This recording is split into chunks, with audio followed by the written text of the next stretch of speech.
Only if you're ready. Let's go. Hello and welcome to Divine Enigma, a podcast that talks about how to navigate through the complexities of the workplace as a modern day professional, whilst also having a side hustle simultaneously. We appreciate all of our audience members for taking some time out of their day to tune into another episode and look forward to providing you all with some value through our show today. My name is Sarah and I will be your host for the podcast. This podcast will be available on all platforms where you can find podcasts, including Spotify, Amazon, and Apple Podcasts. I hope you enjoy today's show. Hey Rayna, welcome to Divine Enigma. I hope you're happy to be on this podcast today. Tell us about yourself, introduce us to the listeners, or if you're looking at this on the video podcast, tell us a little bit about yourself, what you do, and welcome to Divine Enigma. Hey, Sarah, thank you. It's such an honor and pleasure to be here. See, universe works its wonders. So I'm really looking forward to having this chat with you. My name is Rayna Lountzis, and I am a firecracker entrepreneur. I'm a mother of 4. I'm in my 3rd year of my doctoral degree in film studies. And every single project that I work on, I enjoy and I love and I have passion for. So I would like today to speak about equality, diversity, the oneness, the divine beings that we are all within. And let's see where we go. So I want to ask you a bit more about your entrepreneurial life and about yourself. So because we have a podcast that focuses on neurodivergent conditions, do you yourself have a neurodivergent condition? If you do, tell us what it is, if you're happy to disclose that with me. And also, how does that, if you do have it, how does that kind of impact you in your entrepreneurial lifestyle and how you manage that? It's an amazing question. Thank you. So I have not been diagnosed with a specific diagnosis. I certainly see traits in myself from ADHD. But at this stage, I'm not even self-identifying with something specific for the reason that I don't want to put a label on me. Mm-hmm. And I'll tell you a little bit more why at this state I'm stancing and I'm coming from this position. Mm-hmm. In my entrepreneurial life, which started probably, the self-development journey started probably about 3 years ago, more consciously. And then last year in February, I opened my business, which is my limited company, Rayna Arts. And from that, as I have been trying to improve the quality of my life so it can have a positive impact on my children, on my family, on the area where we live, in our community, and then society as a whole, I have committed to shining my light and walking my talk by diligently and consciously living. So from that place, I kind of turned into the self-education industry and helping people through their self-image. So this is where my journey started. Literally looking at myself in the mirror saying, Rayna, I love you, and like laughing my head out because it's so uncomfortable, to accept yourself with everything that you come with, all your positive things, all your virtues and all the negatives or all the shadow. And, we all have these aspects within ourselves. And it has been a journey, and it still is, I say, even to this day. And I think as we go in life, probably this is going to be a thing that happens over and over again. It's a conscious choice that you live. Where do you choose to live from emotionally? And it's a choice to live this conscious life. So I've been working a lot on my self-image. And this is where I turned then into helping people with their self-image. So one of the projects that I work on through my entrepreneurial spirit is Inner Vision Transformational Journey, which is a collaborative work with fellow beautiful soul. His name is Ruan Poetse. Nah, I got that right. Wrong. Ruan, I'm so sorry. It's Ruan Kutsia. He's based in South Africa. And we started Inner Vision Transformational Journey last year. About September, a lot of work has been going in because he's a visionary coach and I'm working on self-image. So we decided to merge these two realms. And this is how this goes now. It's in my entrepreneurial spirit and then business, I come from a place of service. And how can I be of service to every single person who is attracted to me so they can get a better quality of their life and they can start walking their talk. So it's like Mexican wave effect, basically. So why was self-image such an important aspect of something that you wanted to focus on? Because when I think of self-image in like the era that we live in, it's all about Instagram, how, this I guess brand that we have of ourselves and how we want to be perceived by the world. So I'm just wondering why self-image and what spoke to you about that in particular, that area of interest. Mm-hmm. Yes.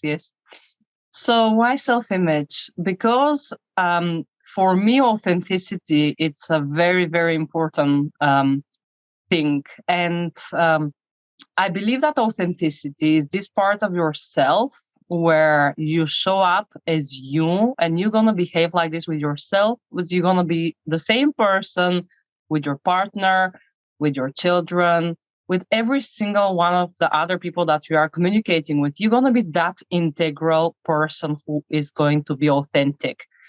Now, this is really interesting because we had this conversation with my PhD supervisor and we talk about authenticity quite a lot because I have created a new film movement as part of my PhD thesis, which is called situational film movement.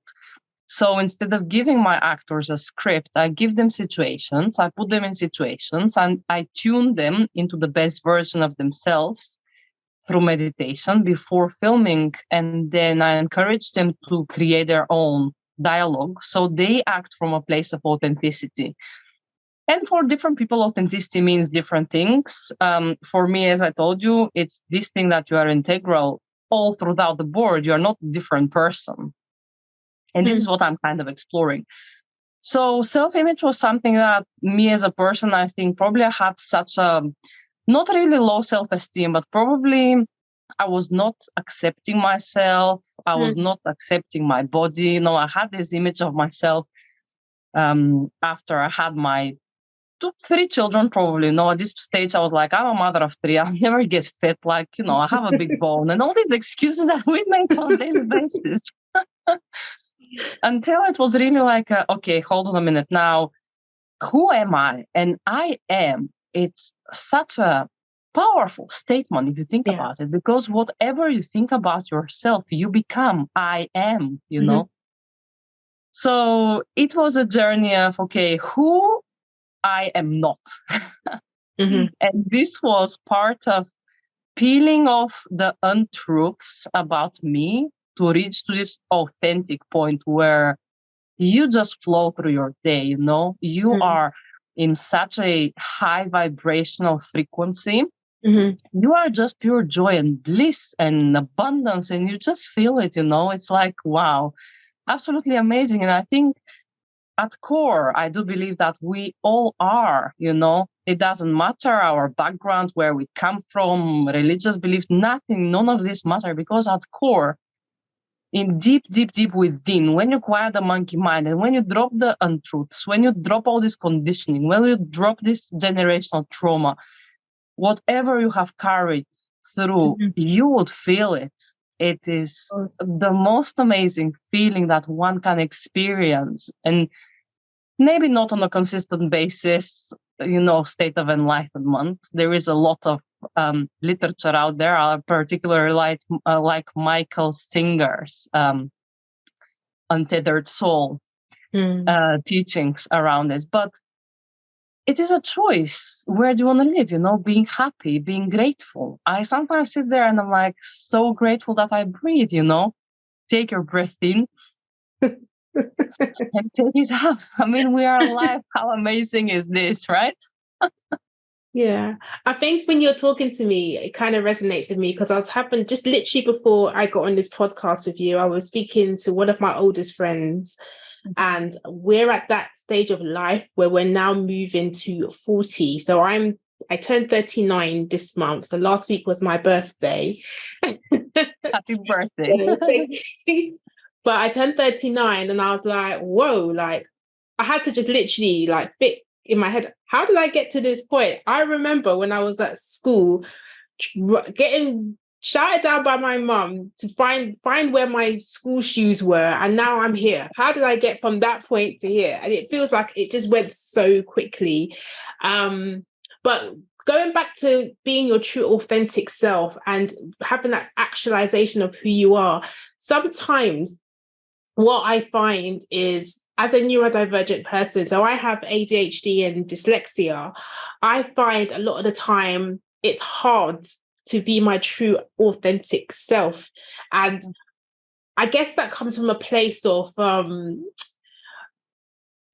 being in an environment that sometimes you can't be yourself completely. And it's something that you're beaming to be so much. And I thought by this age, like hopefully maybe by next year, that I would be like my true self. But sometimes I feel that there are times I can be myself, and sometimes there are times I can't truly be myself. And it's like a battle, like I'm battling to be this true Sarah. This is the person I want to see, everyone to see. And this other part that I have to conform. The environment that I work in, or I've always worked in, is always been the corporate world. And there are certain protocols and behaviors you have to present yourself as a corporate being, or a corporate worker, or whatever they want to refer to you as.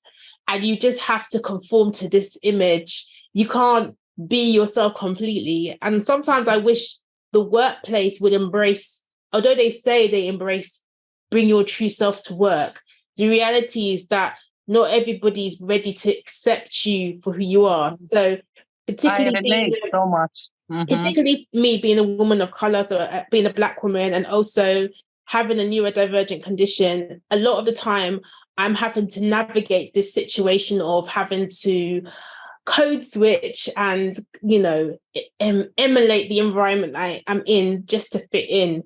And you think I think from when you're young, particularly when you're a teenager or in your 20s, you always have to do that in a way because you're trying to move up the career ladder. But I've got to this stage in my life that I don't think I want to do that anymore. It's very exhausting. And this is probably part of the reason I'm on this journey as well. I'm still growing as well. I'm on this journey as well. This is why I've done this podcast, because I feel this podcast is the first time I've really got to be myself and just express myself. I'm meeting so many wonderful people like yourself, learning from all of you and taking certain aspects of those gems of wisdom and using that to help me just be authentic to who I am. So it's still something I'm kind of grappling with, but I know, like, when I get to that feeling, I can imagine that feeling of being myself, because when I have been myself, where I'm at home, this is me. Like, I'm like, cool, I love this. But I know when tomorrow comes and that we've got the bank holiday over, I have to go back to this other person, which is almost like I'm trying to disguise. And I hate it because it's how the corporate world expects you to be. But that self-actualization and that joy you get from being your authentic self, it's so freeing. And I want to be where you are. I'm still growing there and still getting that. This podcast is helping me get there. But sometimes I find these podcasts almost like therapy sessions sometimes. But yeah. Oh, amazing. You know what? I relate so much to everything that you said. And so at the moment I find myself that I'm, as I'm doing my doctoral degree, and I went to an academic conference the other day, and I couldn't fully be myself exactly for that reason that you mentioned. Clearance on the throat chakra. There you go. I do believe that we don't have to fight under a place under the sun for a place under the sun. I mean, we all have come here for a purpose and a reason that is bigger than ourselves, and it's ultimately serving. So sometimes in life, I think we experience things like because our lights are so powerful, we find ourselves going to places where it's most needed. So even if it's feeling like it's so much out of alignment, there is certainly a reason for why you are there at this, time. Now, when we get to the point where, and again, this is a journey on a daily basis, and that's why it's just to embrace the journey. And this morning I was thinking, it's a new day, and it's like, although there is some continuity in life, it's like, what do you do today actually, to be a better version of you, to serve more, to be more truth to who you are, and to just enjoy and be, and this is just enjoy, be in this pure joy. As you say, this is Sarah, she's like enjoying herself. Wow, this is what you like to do, rather than being somewhere, someone who, there's no judgment or criticism. There are people for every trend, but it's just, if this is something that you like and you love, definitely pursue it. In whatever it's gonna unfold in front of you. So what I was thinking, this is it's very high vibrational, energy that we have entered in. So it's really exciting.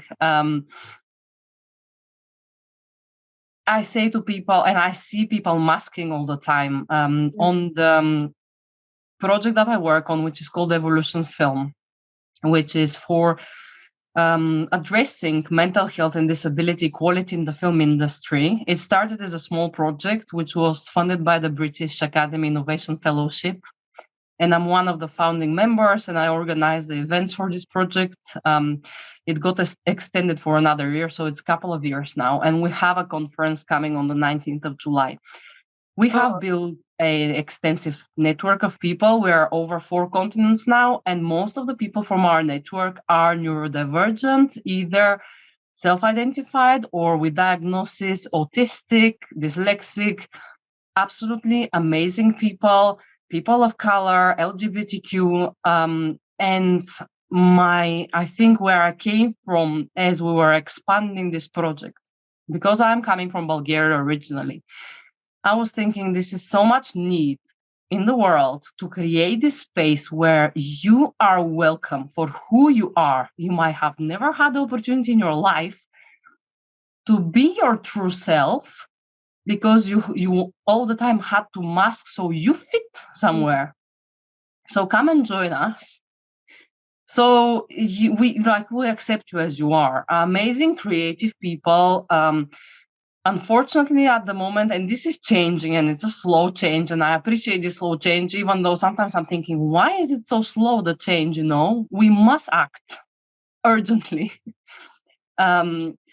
People who are of color or LGBTQ are double or triple discriminated, the research has shown. And this is just ridiculous. We are in 2023. This is, okay, I understand, people started realizing that collaboration is the way forward. And, suddenly they get aware that it's not only me, it's we. There are other people out there. Yes, there are.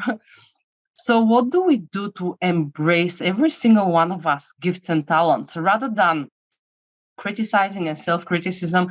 And I think this is where the core of the problem starts.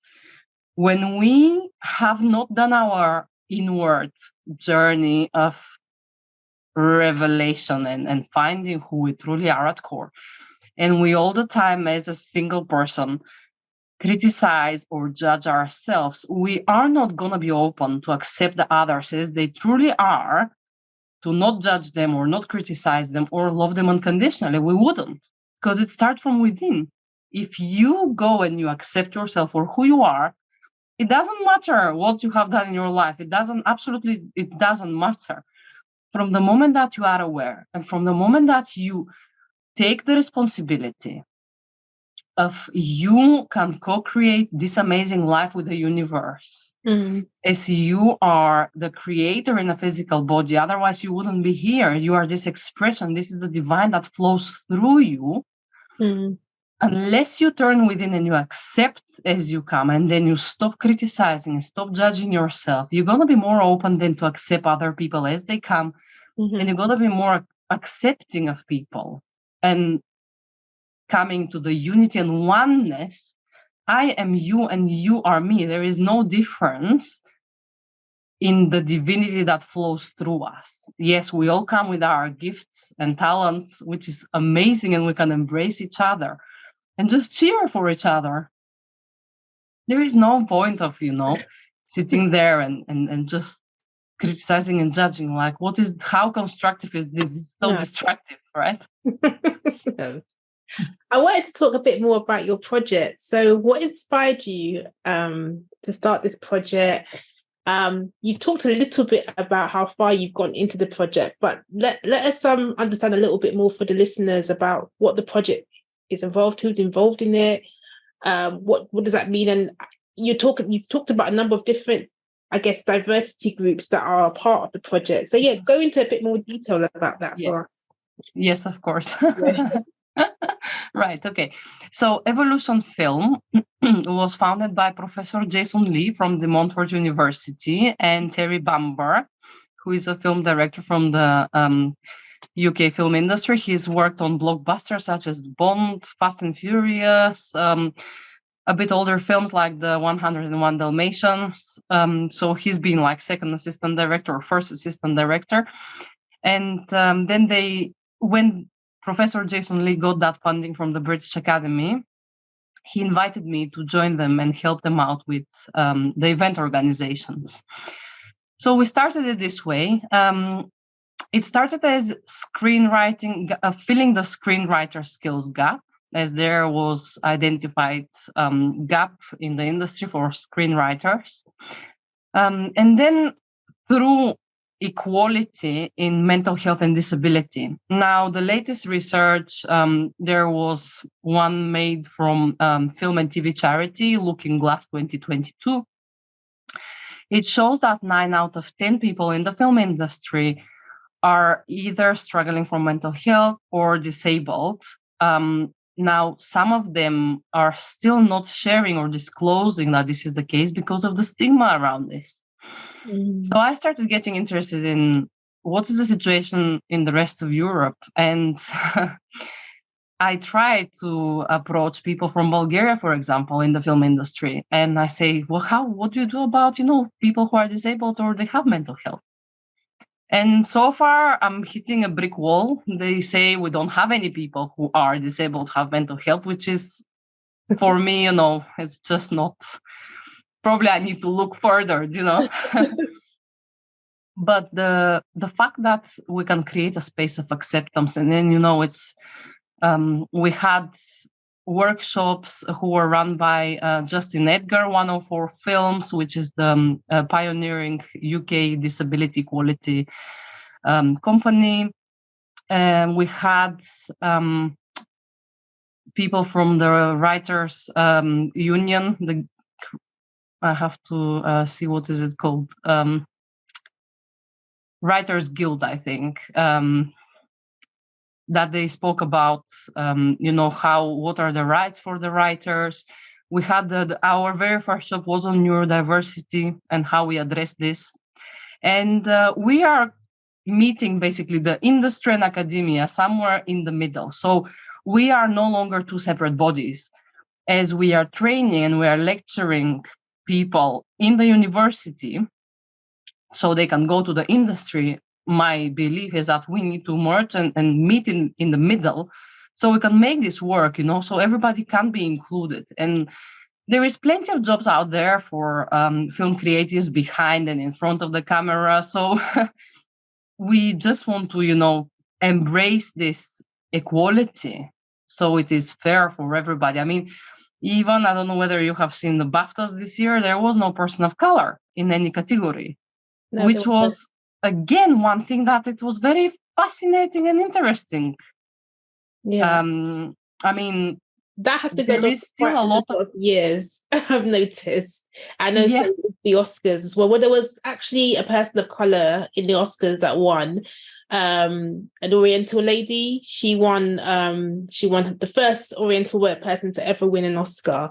So that was the only one we had for the Oscars. But yeah, there's always been that issue of not enough people of color getting awards. So yeah, yeah. yeah, absolutely. So it's slowly changing, and the data shows that there is a little small changes in the percentage, which again I'm thinking, why is it so small?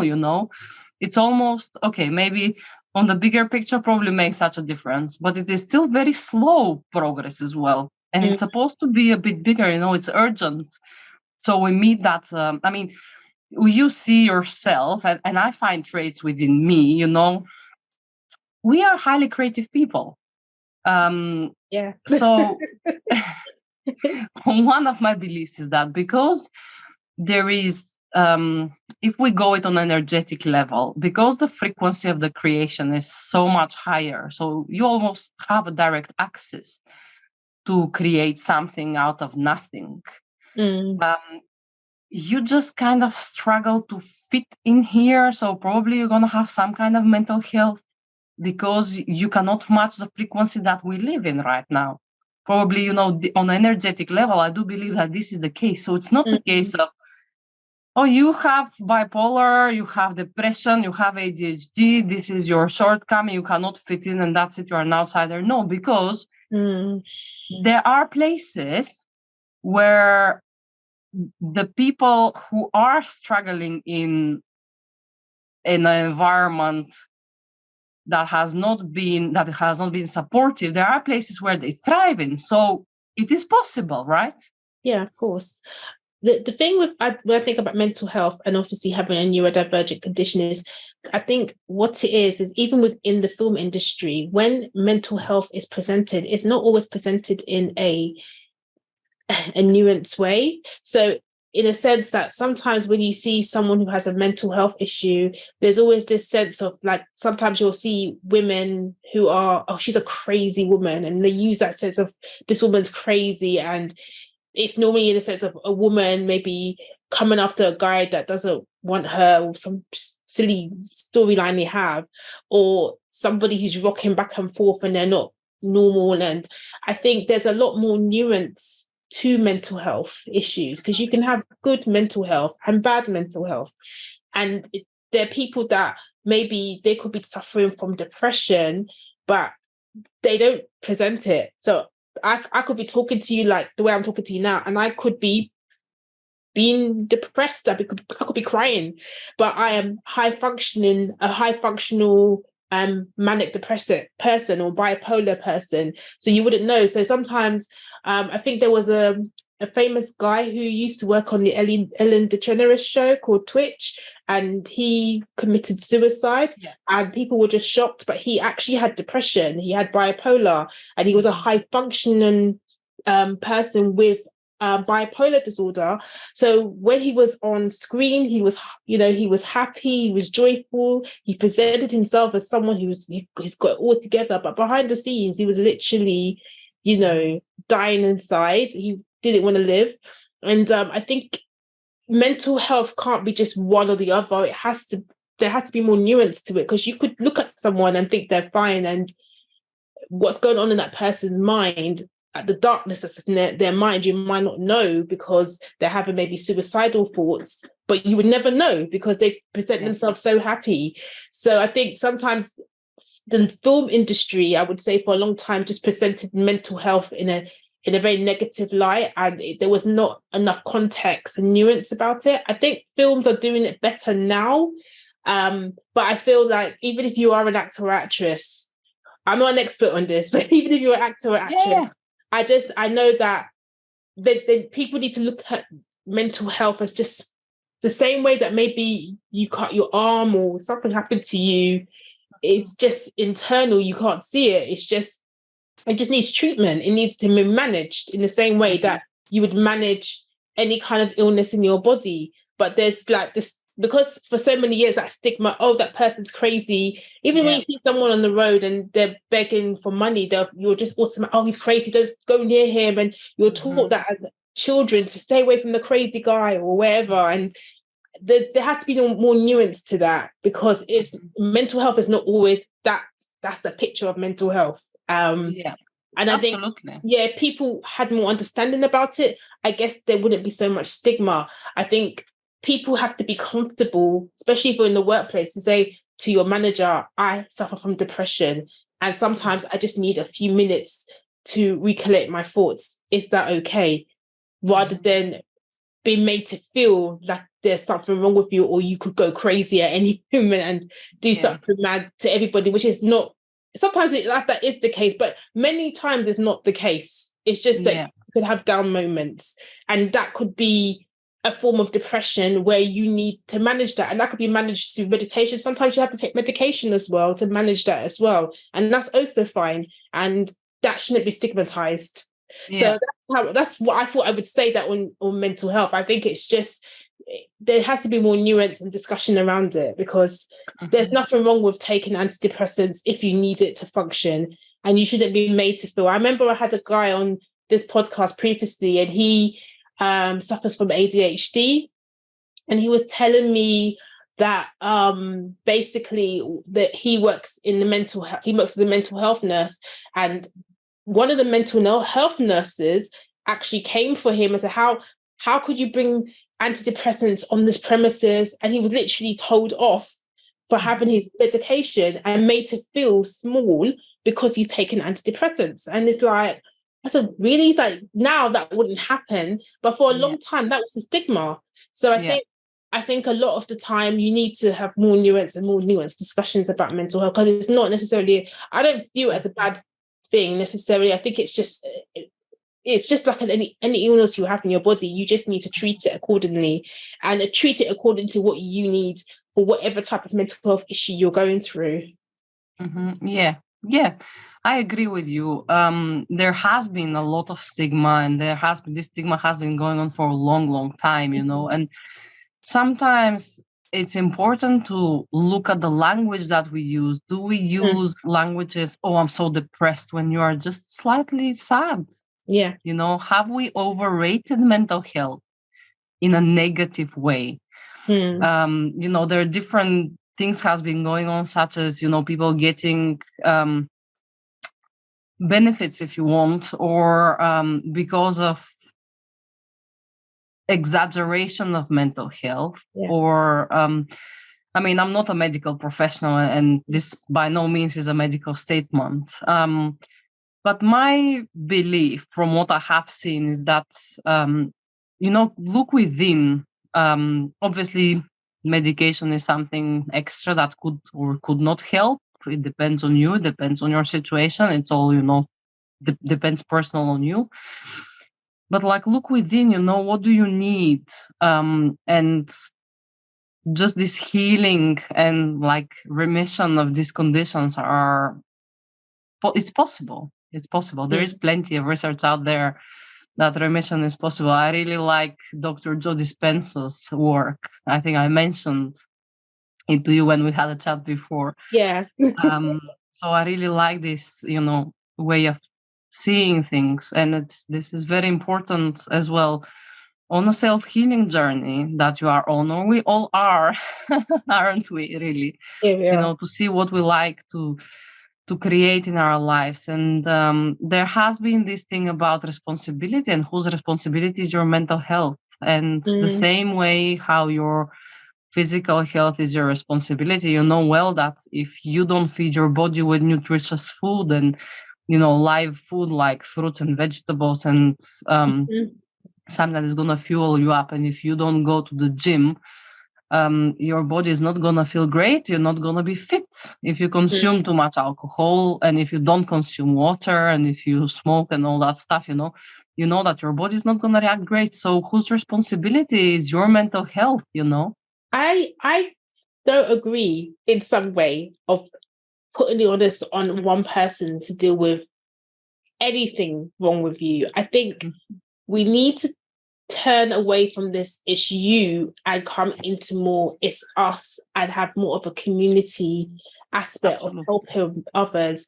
I think for a long time, one thing I find about being in the UK, and I really noticed it very differently when I went back home to Africa, the difference between when someone in our community is sick, everybody is like, they say it in my mum's language. I don't speak Tree, but everybody's sick. So we're going to help that person to make sure they are better. We see ourselves as a community. The problem with, I guess, the UK and maybe other Western countries is that if you are sick, it's your fault. So you need to go sort it out yourself. If you don't go to gym, it's not it's your fault because you're not taking care of your body. But sometimes you might not have that strength to do it yourself. And that's why I always say, like, if you can't do it yourself, have an accountability body, have someone, even just one person that you can go to. Like, for example, I've got issues with my weight. I know a friend that she wants to also lose weight. Let's go to the gym together. Let's not just focus on ourselves. Let's help each other out. Or, I'm not very good with eating food. Okay, let me come over to your place and I'll cook for you. Or I'll come over to your place and you cook for me. And that was like, it would be like when I was in Ghana, like my auntie would stop, come out of the car, they'll have a chat. Are you okay? How's your kids? Yeah, I'll look after your kids. It's just like everyone's helping one another. It's never a case of it's all on you. Like, we need each other as human beings. And that's what I feel like that's missing. And that's why I feel there's a lot of mental health issues in the Western world compared to maybe countries like Africa or continents like Africa and Asia, where they have more of a community and people are responsible for one another's well-being.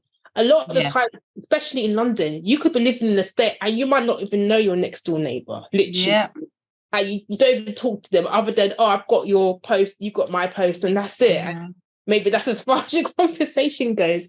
And I think I feel even during the pandemic, it was even more highlighted where people are just within themselves.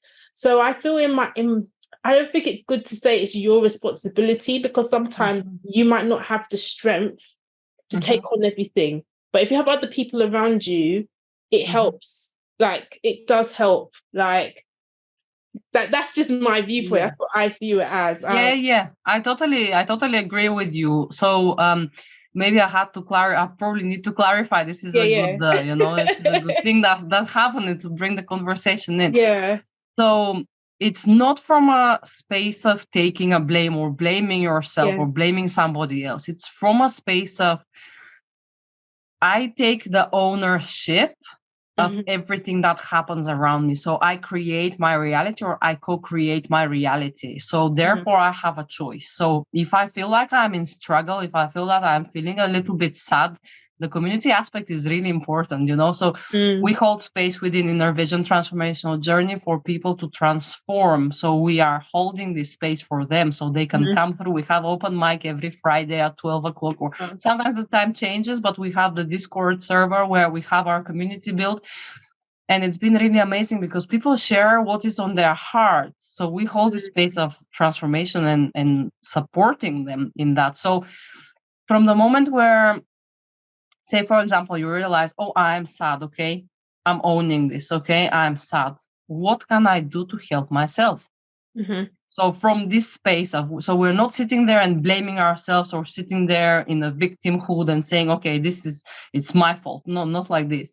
You take responsibility. From the moment you take responsibility, you have a choice. Then what can you do to help yourself? And things, as you mentioned there, meditation, and sometimes you don't have the capacity, of course, and that is okay. It's what do you do at this time if you don't have the capacity to go and to push yourself, to smash yourself in the gym, for example. You go and have a chat with a friend, or I mean, even we have this kind of responsibility and duty of care for ourselves first. And me as a mother now, as a heart of a mother, I would say it's so important, and like, being there for the children, but being there for yourself first, filling your cup first, So I have this thing that I do with my children Every night now we do this. What are you grateful for? We have it even in the morning. I ask them, what are you grateful for? Like my nearly 4-year-old, she says to me, I'm grateful for my teacher. This is like really amazing. Or in the night before they go to bed, we start thanking all the parts of our body. You know, thank you, stomach, for digesting. Thank you, mouth, for speaking nice words. Thank you, ears, for listening, and all that stuff, you know, which is like really empowering for them. We never had this. I never had this when I was growing up, you know. It was not this kind of relationship which I can provide for my children, and I can provide every single one of the people who are attracted to work with me in any kind of way, you know, in my space. That empowerment, it's so important. We all have it within ourselves, but if I do believe that, you know, going back to mental health just quickly, that if you sit so much in struggle, and this struggle kind of becomes part of your self-image, it becomes almost part of you, where you're not even aware that you're in this struggle, but this has become your way of living. But even though this is the case, you are sitting there and you are, especially when, you know, depression, you can treat depression. I mean, again, this is, I encourage the listeners, take anything that you resonate with you, that this can help you. If you don't resonate with the things that I'm saying, just leave them behind. Your mind is going to pick up the things that you need to hear from this talk with Sarah. What if there is a different way of being? And if you go on another level deeper within you and you ask yourself, what if I can be different and I can be better and I can create a life for myself with the things that I desire? And what if I focus on the things that I desire rather than focus on the thing that I do not want in my life? Yeah. And what if I start getting guidance and following these small baby steps? Crawling is still a progress, remember, and give yourself so much compassion. What if I can create this life for myself? You have a duty of care for your own being, to honor the divinity that you are within, dropping all the criticism, dropping all the judgment, dropping all the struggle, because you are not your thoughts or your emotions. You are not your traumas. You are not your ancestral trauma that you're carrying. It's so heavy. I encourage you, drop it right now as you're listening. What if there is a different way of being? Yes, I really resonate with that. I feel like a lot of us, we do carry a lot of, particularly people that are neurodivergent, they carry lots of trauma and rejection and a heavy burden to carry with that as well. And then rejection as well, in terms of feeling afraid to be rejected and not being yourself. I know a lot of neurodivergents I've come across know that burden that they carry, but it is important that we can offload that and be free and be completely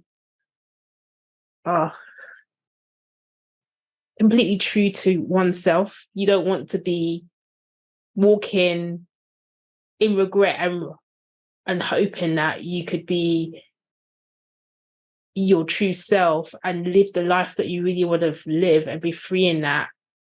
It's difficult for many, depending on their situation, but I do believe that when we're born as babies, we're not thinking about what other people think. We just want to be ourselves and get what we want, and we're true to ourselves. And somewhere along the line, when we become adults, all that you get told you can't do this, you shouldn't be like this, don't say that, don't present yourself like that, don't be around this person, and you're not allowed to be your true self. So yeah that really resonates with me. Of course. I mean, and I sometimes have this, on a daily basis, where I would compare myself to somebody else. Then I'm gonna come back to me and I'm gonna be like, okay, what are you doing, Rayna? Compare yourself to where you were yesterday. Small baby steps in the right direction. It's so important. Does it matter what somebody said or what somebody would think? As long as you are integral and you are truth with what you believe and what makes you happy, The other people's opinion is none of your business, you know? That's so right. It is none of your business. I know one of my friends always says this to me, like, I used to be very much about, oh, what would they think about me if I do this or if I say this? And my friend used to say, what people think about you is none of your business. Just be yourself, be you. And I'm like, okay. And I always remember that, actually. And yeah, exactly. Yeah. And you know what, Sarah? You don't have to be a status. You don't have to Yeah. be somebody that you're expected to be. You don't have to be. You are just enough. You're You enough. are Yeah. enough as you are, with your beautiful lights, with Mhm. your shortcomings, with the truth of you, with your authenticity, with the divinity. Absolutely amazing, magnificent being. You are enough for just being here, breathing. Trust me, you are enough. And every single one of us. I And think we're yes, all enough. very often we have to mask because of A, B, and C reason. But what if we drop this mask? Yeah. What if we are truth, bare, naked for who we are? What life is gonna be then, What one key takeaway can the listeners get from your project, number one? And also, how can this relate to people that may have a mental health issue or a neurodivergent condition? What can they get from the project that you're producing? How would they benefit from that? And how would they learn from it or grow from it? Mm-hmm. Okay, so you're asking about evolution film, right? Yeah. So you are not broken. We accept you as you come with all your creativity. And we are here to facilitate the space where you are going to thrive. This is what evolution film is about.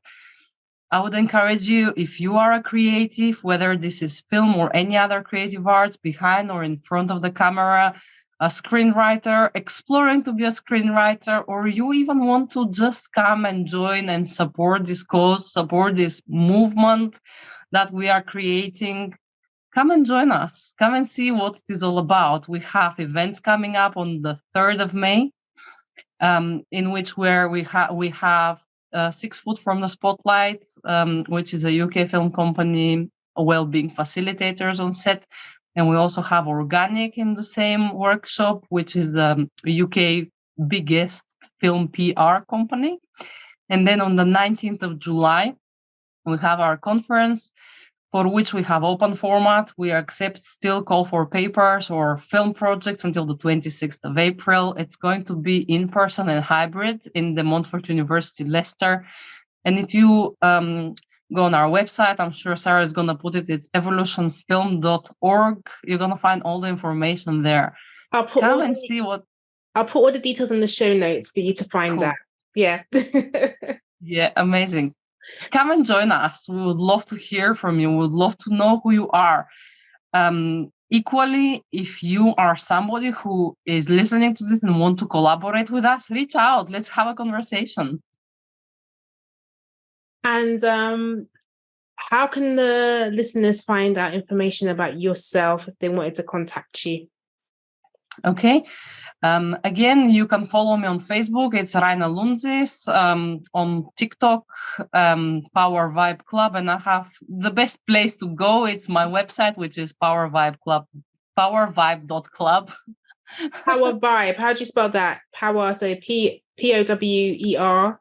Yeah, Power, POWER Vibe, VIBE.club. So www.powervibe. I'll send you links. Okay, just for the listeners to have it in the show notes. And they can yeah, that's fine. Follow you perfect. And find information about you.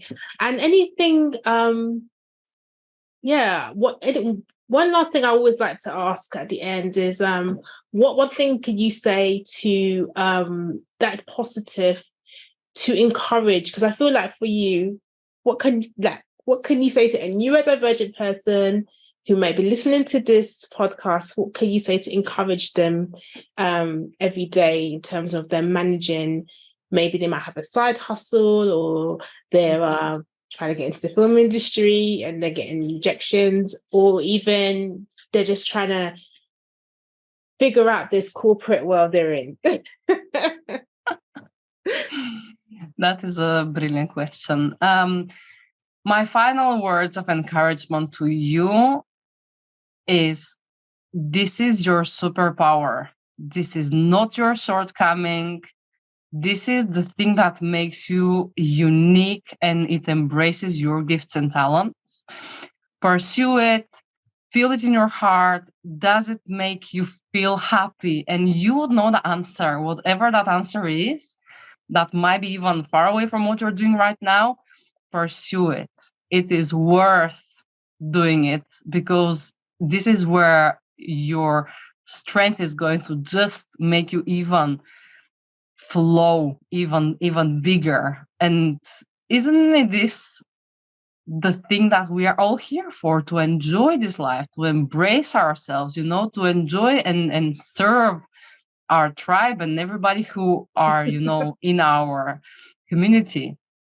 Just embrace yourself. So what I would say, try and live that soft life.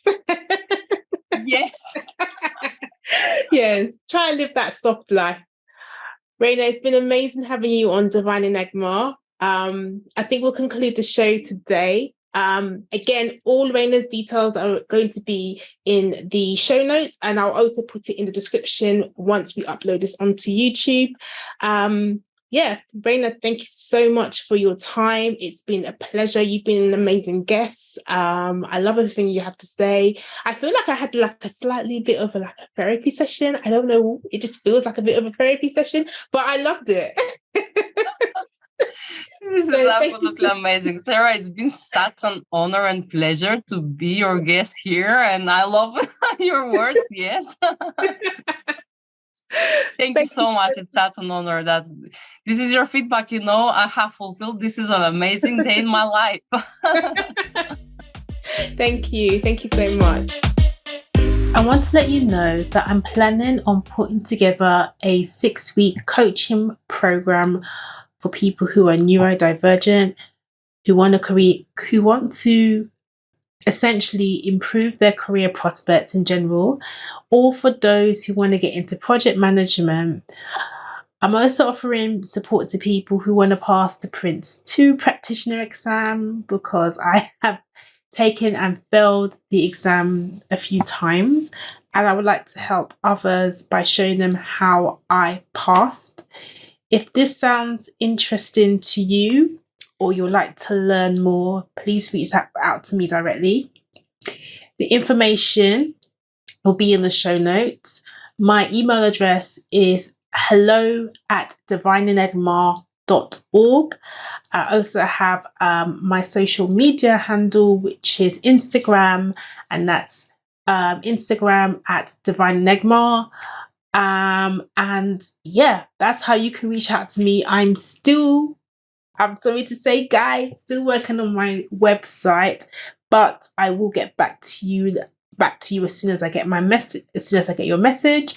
I can't get my words out right now, but please follow me on all platforms where the podcasts are uploaded. Thank you for listening to Divine Enigma.